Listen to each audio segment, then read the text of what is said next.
Hello, I'm Caitlin, and I'm a physical therapist and a health promotion specialist for the Army Public Health Center.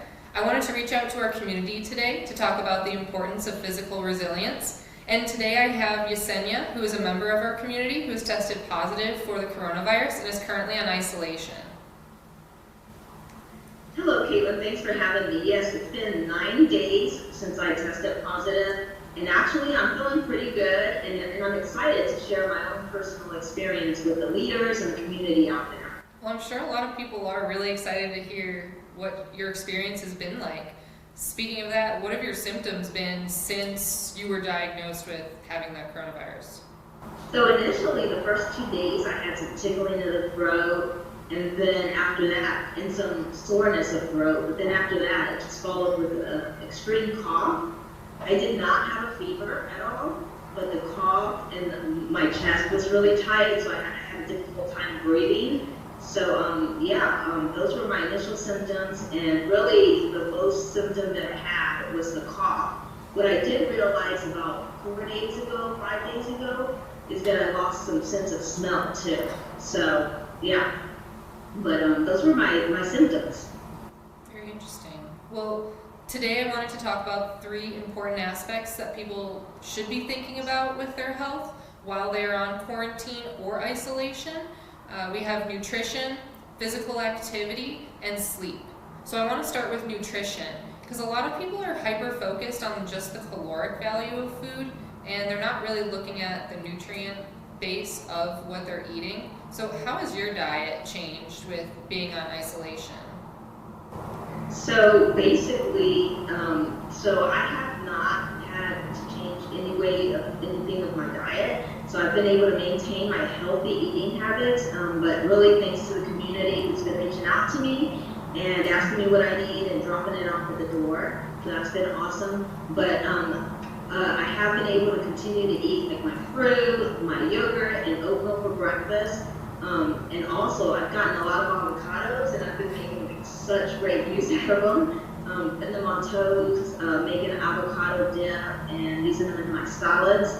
But and my dinners have consisted of things such as baked stuffed zucchini, stuffed bell peppers, sweet potatoes, and pretty much like throughout the day I'll snack on carrots and celery, just with some type of dip. But yeah. No, and I'm so glad you're incorporating all those fruits and veggies in your diet because they can really help to boost your immune system. And there's another resource on APHC's website.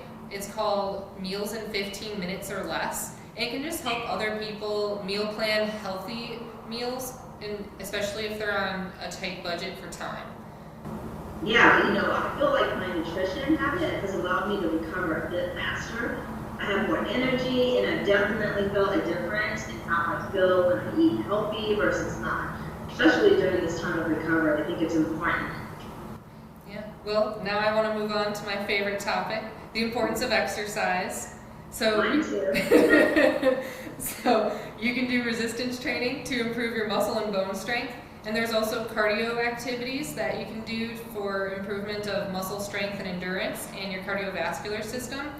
Breathing heavy too can also help bring like that gunk up and out from your lungs. So what have you been doing for exercise?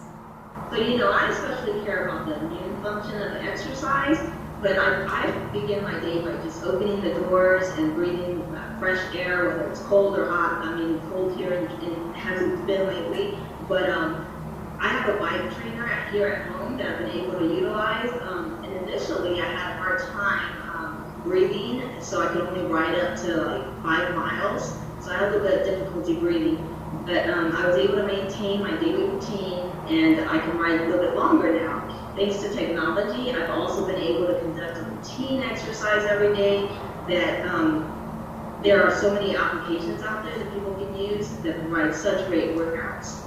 I completely agree. And I would also recommend community members looking at our Garrison's website for further resources on home programs.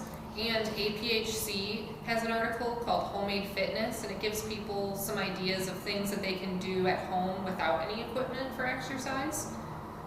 As much as I would love to continue talking about exercise though, we'll move on to the importance of getting a good night's sleep.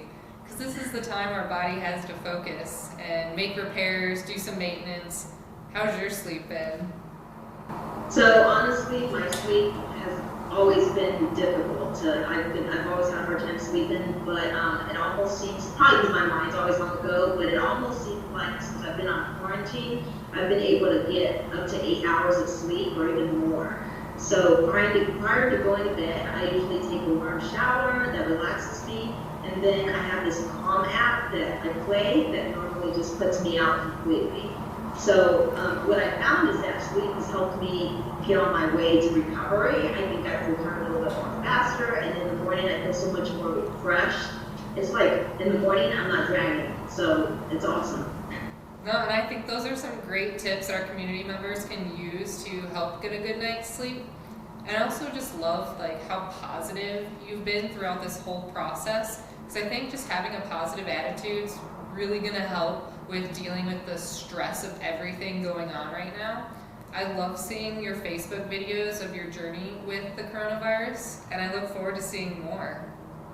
Thanks, Caitlin. Thanks for talking to me.